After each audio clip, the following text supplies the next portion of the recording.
Il est 20h sur les antennes de la télé Futur Média. Mesdames, Messieurs, bonsoir et c'est parti pour le sommaire de cette édition. Un violent incendie s'est déclaré ce matin dans un immeuble de la Médina. Le feu a consumé un appartement du 4e étage. Un homme gravement blessé admis à l'hôpital général de Grand Yoff. Les flammes ont emporté une somme de 950 000 francs CFA. Un important lot de médicaments contrefaits saisi à la foire de Dakar par la douane. La marchandise estimée à plus de 20 millions de francs CFA est arrivée à Dakar à bord d'un bus en provenance de la Guinée-Conakry. Une personne a été arrêtée. Fête de fin d'année à Dakar, les grands rassemblements interdits ainsi que l'importation de pétards. Une décision du ministre de l'Intérieur diversement appréciée. Si certains Sénégalais applaudissent, d'autres s'en désolent et parlent de dérives sécuritaires. Et puis en sport, CAN U23, la finale se joue ce samedi entre le Nigeria et l'Algérie. Avant ce match, la petite finale entre le Sénégal et l'Afrique du Sud. Une victoire des Lions leur permettra de participer aux Jeux Olympiques de Rio. Voilà pour les titres. Le développement, c'est tout de suite.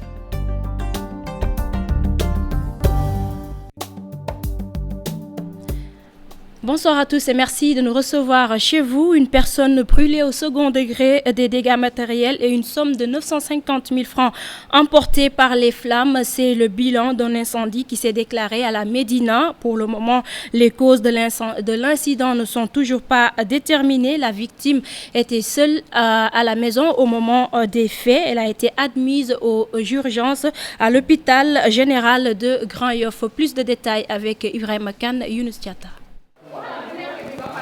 Des débris de meubles, de réfrigérateurs entre autres, les flammes n'ont rien épargné dans ce salon. Plusieurs dégâts matériels, mais également une victime. C'est le bilan du sinistre dont la cause n'est toujours pas déterminée. Ce matin, on est arrivé vers 7 h comme ça. Le vieux est rentré, mais il est tout seul. Bon, il est venu, il est rentré, il a fermé son appartement. Nous, on nous a avertis vers 11 h comme ça. On nous a dit que votre appartement là, ça brûle. On nous a dit qu'on l'a amené à Principal, là-bas ils ont refusé de prendre Dantec aussi. Mais on nous a... Pourquoi il a été amené à l'hôpital? Parce qu'il est complètement brûlé. On ne l'a pas vu, mais les voisins nous ont dit qu'il est complètement brûlé. Il a fait 950 000. Bon, on n'a rien vu. Les occupants révèlent que la police ainsi que des autorités de la municipalité sont venus faire le constat, mais aucune suite n'est donnée pour le moment. Dans cet appartement 6 au 4e étage, c'est l'anxiété totale. Nous avons perdu toutes nos affaires. Nous sommes vraiment anxieux. Nous n'avons pas où dormir ce soir. Ici, c'était la chambre du vieux. Tous les meubles ont brûlé, ainsi que les ordinateurs. Voilà, tout est calciné. Il faudra attendre pour connaître les circonstances exactes de l'incendie. La seule personne présente sur les lieux au moment du drame est actuellement admise aux urgences à l'hôpital général de Grand Yoff. Le Sénégal ne va pas ouvrir de nouvelles représentations diplomatiques ou consulaires. C'est une déclaration du chef de l'État, Macky Sall, qui présidait la 5e conférence des ambassadeurs et consuls généraux. Macky Sall souhaite un renforcement des moyens des 50 ambassades et 12 consulats, ainsi que l'augmentation du personnel. Compte rendu de la rencontre avec Dissa Prera. Et son souci. Le Sénégal ne compte pas ouvrir d'autres représentations diplomatiques à travers le monde. Avec ses 50 ambassades et 12 consulats, notre pays va renforcer les conditions de vie et de travail des diplomates à l'étranger. Une question de rationalisation et de cohérence diplomatique. Je ne serais pas d'avis qu'il faille poursuivre à ouvrir de nouvelles ambassades. Moi, je ne pense pas que ce soit une bonne démarche. Par contre, il faut renforcer les capacités d'intervention des diplomates. S'il y a moins de diplomates avec des moyens supplémentaires, les conditions de travail seront meilleures. Je préfère vous donner plus de travail avec plus d'argent plutôt que d'élargir, de recruter encore des gens et puis après, on ne s'en sortira pas. Les représentations diplomatiques doivent jouer un rôle central dans la promotion du plan Sénégal émergent. De ce fait, les missions doivent être bien informées. Le chef de l'État fait obligation aux services centraux de réagir avec diligence aux sollicitations des ambassades, consulats et de leur personnel. Je crois que cela doit être très compris par l'administration.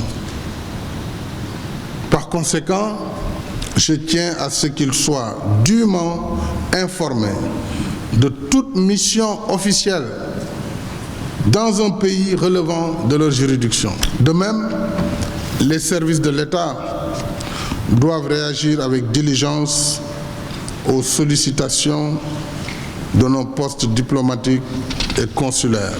La diplomatie sénégalaise a connu des avancées, certes, mais des défis restent toujours à relever. Aujourd'hui, un accent particulier est mis sur 4 points essentiels: la protection des Sénégalais à l'extérieur, la promotion économique et sociale du Sénégal, le maintien des rapports de bon voisinage, mais aussi la protection des droits de l'homme et la sécurité. L'université...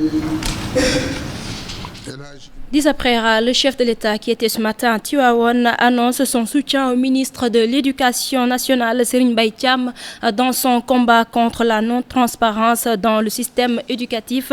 C'était à l'occasion de l'inauguration du nouveau bloc scientifique et technologique construit dans la cité religieuse en présence de Serigne Abdou Aziz Sy Al Amin. 19 autres seront construits à travers le pays. Nous y reviendrons certainement avec notre correspondant Cheikh Anta Diop. Je vous le disais dans les titres, 20 cartons de médicaments contrefaits saisis à la foire de Dakar. La marchandise est arrivée à Dakar à bord d'un bus en provenance de la Guinée et Conakry. La valeur marchande est estimée à 20 millions de francs CFA. Le produit ainsi que le véhicule sont entre les mains de la douane. Une enquête est ouverte. Le chauffeur du bus, lui, est arrêté. Maïmouna Ndiaye, Diafaraba. Des antibiotiques, des produits aphrodisiaques, entre autres médicaments saisis par la douane à la foire internationale de Dakar. La marchandise était dissimulée à bord de ce bus. La valeur marchande, 20 millions de francs CFA. Ces produits nous viennent de la Guinée-Conakry. Et je rappelle que lors de l'organisation des foires, traditionnellement, la douane offre la possibilité aux commerçants et autres exposants de venir exposer. Et il y a une certaine facilitation dans les opérations de transit et même d'admission temporaire des marchandises. Donc ces marchandises que vous venez de voir n'ont pas encore acquitté les droits de douane. Elles viennent s'exposer. À la suite, s'il y a des produits qui sont vendus, les exposants vont faire leur déclaration en douane. Les autres produits qui ne feront pas l'objet de commerce vont être réexportés. Les agents ont pu découvrir 20 cartons de 20 kilos chaque. Ça fait 400 kilos environ. Donc de produits composés d'antibiotiques, de solutés et de produits aphrodisiaques. La valeur marchande tournerait autour de 20 millions de francs CFA. Oui, c'est la valeur marchande à l'état brut. Maintenant, une fois sur le marché intérieur, c'est des produits qui sont vendus au détail qui peuvent même dépasser 50 millions. Ces médicaments ont échappé donc à tout contrôle. Le chauffeur du bus est pour le moment le seul présumé. Oui, actuellement, il est difficile parce que personne ne s'identifie. Ce sont des convois de marchandises. Ce sont des marchandises groupées. Ce sont des enquêtes qui vont pouvoir déterminer l'identité véritable du propriétaire. Et le prévenu, c'est le chauffeur. Pour le moment, c'est le responsable légal. Cette marchandise sera ensuite confisquée, une amende fixée. Il y aura d'abord la perte de ces marchandises. Il y aura d'abord des sanctions qui peuvent être de l'ordre judiciaire. Mais pour le moment, c'est une saisie qui sera suivie de confiscation. La douane entend poursuivre ce travail tout au long de la foire. Plus de 50 personnes sont déployées à la foire internationale de Dakar. Maïmouna Ndiaye, la brigade du service d'hygiène de Bunkiling a elle aussi mis la main sur des produits périmés d'un montant d'1,5 million. Le nouveau chef régional de ce service compte poursuivre l'opération. Ainsi, beaucoup de maisons seront visitées dans cette localité. C'est une correspondance de Bakary Konté Salassan. La sous-brigade du service de l'hygiène de Bunkiling a saisi des produits périmés d'une valeur d'1,5 million. Avec l'aide du docteur Kalimet, chef du district sanitaire de Bunkiling, le nouveau chef régional de la brigade de l'hygiène de Sédhiou a salué le travail effectué par les éléments d'Amadou Sarr et appelle à la vigilance. C'est une saisie qui a été faite surtout au niveau de la sous-brigade de Bunkiling, donc d'une valeur de 1,5 million. Donc c'est pour montrer que les agents sont assez déterminés réellement pour retirer de la vente des produits qui peuvent constituer, qui peuvent avoir des effets nocifs sur la santé. Donc peut-être faire appel à la population qui soit plus vigilante envers la vente de ces produits périmés. En visite de prise de contact dans les départements de Sédhiou, Bounkiling et Goudomp, Idrissa Ndiaye, le nouveau chef régional de l'hygiène, exhorte. Dans l'ensemble, il s'agit réellement de voir les conditions de travail des agents d'hygiène et surtout de coller à l'objectif du service national de l'hygiène qui est vraiment qui consiste à rehausser les taux de visite dans les concessions. Donc il y a des objectifs qui ont été assignés aux brigades régionales et par ricochet aux sous-brigades. Donc au niveau de la brigade régionale de Sédhiou, nous devons visiter au moins 20 000 concessions. Donc, et au moins 3 800 établissements recevant du public. La brigade régionale du service d'hygiène compte développer 5 stratégies. La sensibilisation des populations, protection des populations lors des gamons et pèlerinages chrétiens, entre autres la police de l'hygiène. Santé à présent, nous parlons de la réadaptation cardiaque, une thérapie pour permettre aux malades du cœur de pouvoir se réadapter à la vie sociale et professionnelle. Mais des difficultés, il n'en manque pas au Sénégal. Selon le professeur Serigne Abdou Ba, notre pays ne dispose pas de centre de réadaptation. Les cardiologues réunis à Dakar ce vendredi interpellent les autorités étatiques. Aïssatou Païfal. Comment permettre aux patients de se prendre en charge après une crise cardiaque ou une opération du cœur? La réponse se trouve dans une thérapie appelée réadaptation cardiaque destinée à l'aider à reprendre progressivement sa place dans la société. On développe un programme qui est essentiellement basé sur le réentraînement à l'effort. Parce qu'on est déconditionné physiquement, on vous donne, on fait des séances de réentraînement à l'effort. Le but du jeu, c'est d'arriver à ce que le malade puisse être autonome dans sa vie. On fait aussi de l'éducation thérapeutique parce qu'on lui apprend sa maladie. On lui apprend la manière de prendre ses médicaments.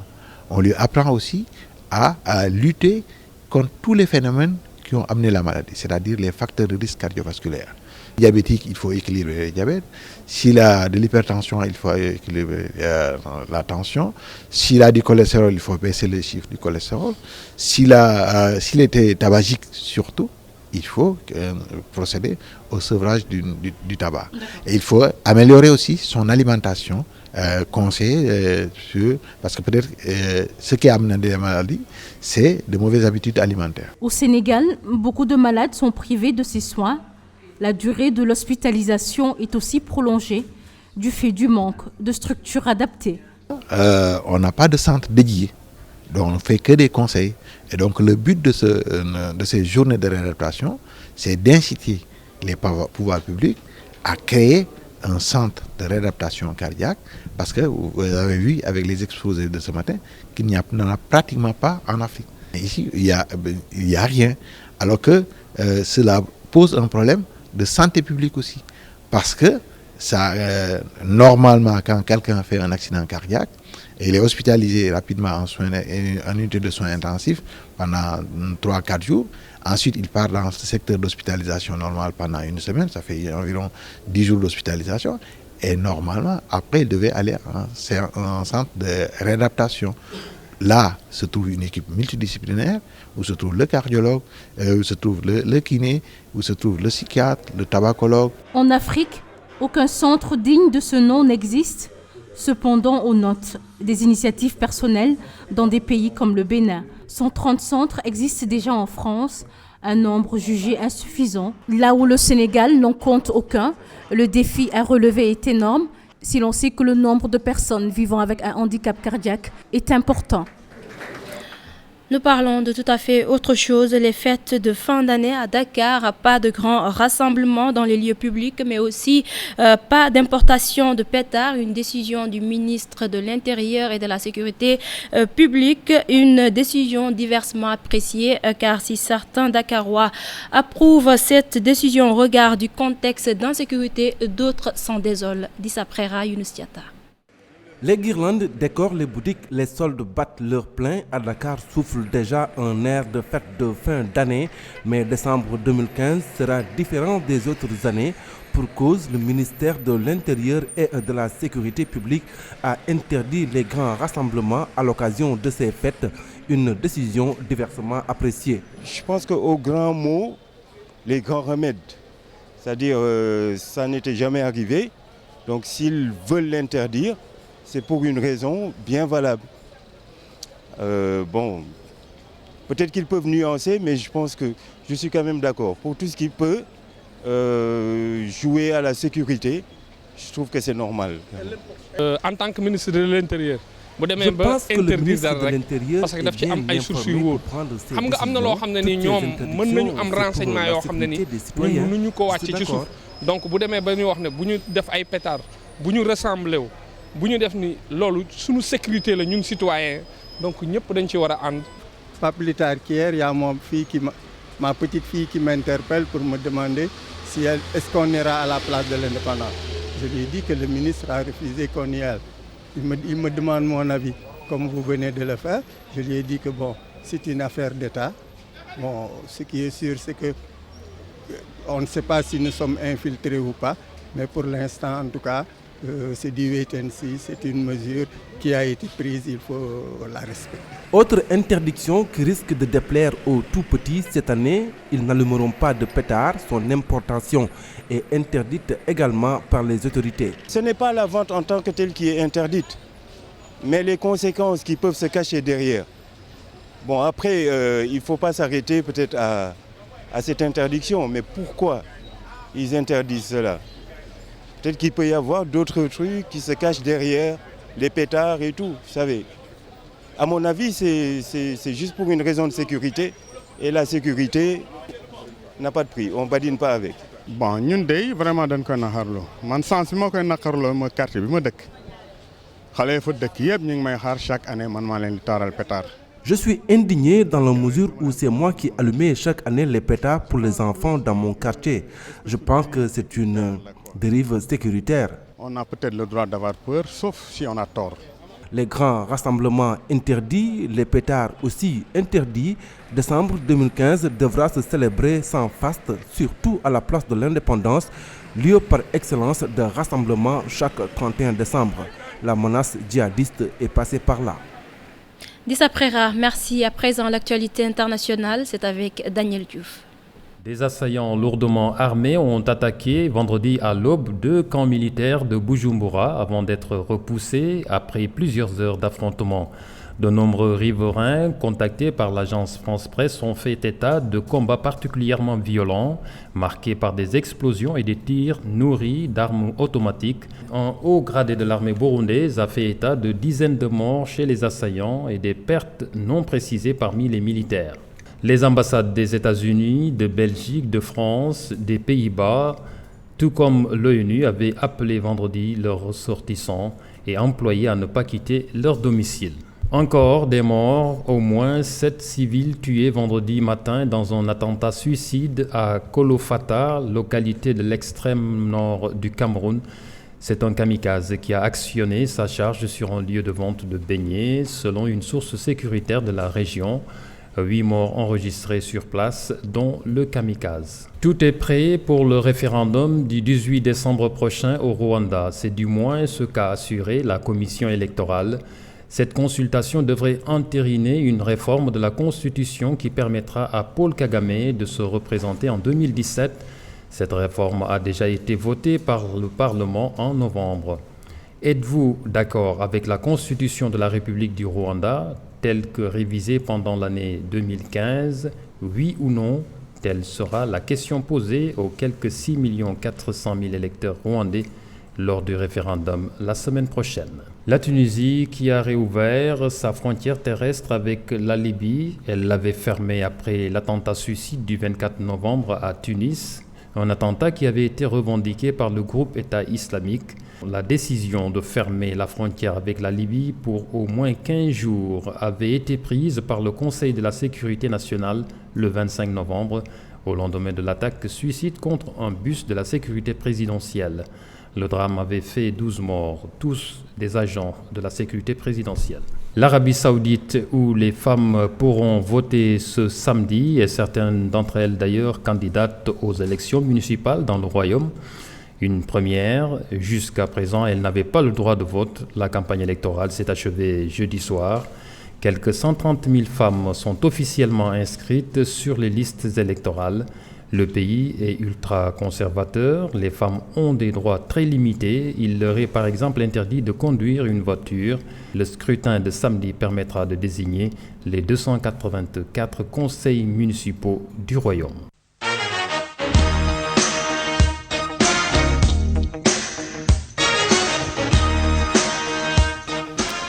CAN U23, la finale est prévue ce samedi entre le Nigeria et l'Algérie. Mais avant cela, le match Sénégal-Afrique du Sud, l'une des deux équipes va accompagner les finalistes aux Jeux Olympiques de Rio. Le match est analysé par les deux staffs. C'est un compte rendu de Cheikh Tidiane John Younoustiata. La petite finale devant opposer le Sénégal à l'Afrique du Sud s'annonce palpitante. Un ticket pour deux pour Rio 2016. Afrique du Sud, Sénégal, le remake. Cette petite finale, comme on dit, c'est le match de la 3e place. Donc on a mis tous les atouts de notre côté vraiment pour remporter ce match-là. Donc on a travaillé là-dessus. C'est un travail d'abord mental, psychologique, mais il faut continuer aussi à travailler sur le plan physique, sur le plan technico-tactique. Chez les Bafana Bafana, le coach peaufine la meilleure stratégie pour sortir vainqueur de cette rencontre capitale. L'équipe du Sénégal, on la connaît bien dans la mesure où on a déjà joué en match de poule. Nous avons une idée sur l'adversaire, ce qui est un avantage pour nous. Alors, décrocher le ticket qualificatif reste une nécessité pour nous et ça sera un pas pour les garçons. Notre dernière qualification à des Jeux Olympiques remonte en 2000. Mission réussie pour le coach algérien qui se dit fier de ses poulains qui ont écrit une page dans l'histoire du football africain après 36 ans d'absence aux Jeux Olympiques. C'est une finale, je me répète, c'est une finale, la CAN. La CAN, sauf erreur, il y a les seniors qui l'ont eu en 90.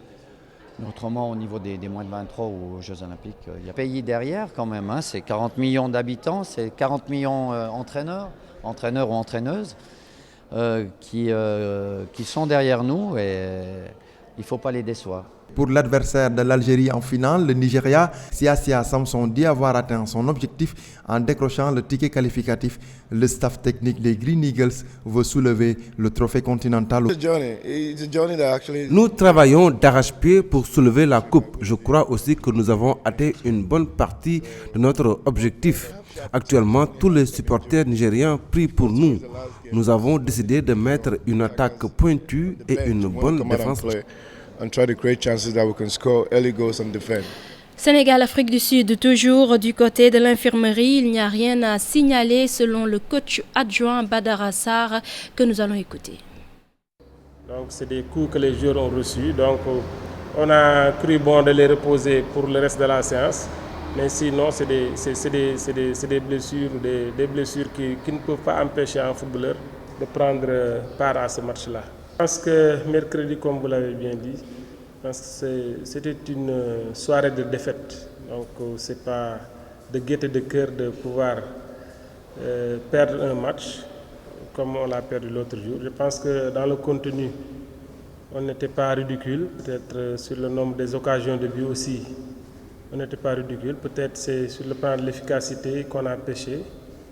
Puis à ce niveau de la compétition, ça se paye cash. Donc c'est un match qui nous est vraiment resté à travers là. Certains Sénégalais rencontrés se sont également prononcés sur cette petite finale entre le Sénégal et l'Afrique du Sud. Ils se disent optimistes. Une victoire est impérative, ajoute-t-il, ce pour l'intérêt du football sénégalais. Leurs propos sont recueillis par Ibrahim Diouf Younoustiata. Bon, les jeunes, ils vont devoir maintenant nous montrer qu'ils ont des regrets par rapport à la demi-finale. Ça va être à eux de prouver que voilà, ils en veulent. Et puis il y a un dernier truc à jouer par rapport au JO. On a notre place. Bon, il doit entamer le match pour se qualifier au JO parce que c'est une bonne chose pour le Sénégal et pour le football. Ouais, mouiller le maillot surtout, oublier le passé, le match dernier, voilà. Avoir confiance en eux et puis voir gagner l'adversaire, c'est pas si difficile que ça. Ils ont les armes nécessaires, ils peuvent le faire sans problème. Se saisir. Ils ont du talent, ils ont de l'expérience. Et aussi, ils sont des joueurs professionnels. Je pense qu'ils peuvent faire une bonne finition dans leur jeu et faut accéder à de bonnes continuations. Sport toujours à Géoul dans le département de Kébémer. Les jeunes exhortent la municipalité à redoubler d'efforts pour la construction d'une tribune et d'une pelouse pour le stade municipal. Des doléances exprimées lors de la coupe du maire de la localité qui a promis de chercher les moyens pour satisfaire la demande. C'est une correspondance de Tchernofal. C'était la communion entre les jeunes de Géoul et leurs autorités locales lors de cette finale de la Coupe du Maire. La rencontre a été une occasion pour la jeunesse d'exprimer le besoin de disposer d'un stade complet. Parce que nous avons besoin d'une tribune, d'un aire de jeu adéquat. Parce que à part de, même si ce n'est pas les Navetans, on a une équipe de National 2, l'ASC Géoul qui recevoir sur ce terrain. Parce que vous voyez, le terrain n'est pas praticable. Bon, la municipalité a fait ce qu'elle peut, mais néanmoins, on demande de l'aide. On exhorte le maire pour qu'il nous aide à avoir un meilleur terrain de football, au moins une tribune. Le maire de la localité qui a présidé cette finale a promis de ne ménager aucun effort pour satisfaire la doléance de sa jeunesse. Constatez que nous avons un terrain et un stade clôturé avec des normes. Il ne manque que la tribune pour avoir un stade complet et peut-être une pelouse synthétique. Nous souhaitons pouvoir un jour réaliser cet objectif-là pour permettre encore aux jeunes d'avoir une fête plus belle dans la mesure où, comme vous le constatez, le stade est assez sablonneux. Cette finale qui marque la fin des Navetans à Géoul a été remportée par l'ASC Rail qui a battu l'ASC Guigui suite à la série de tirs au but. Voilà, c'est la fin de cette édition. Merci de l'avoir suivi. L'info revient à 0h avec le tout en image. D'ici là, passez d'excellents moments en compagnie des programmes de la Télé Futurs Médias.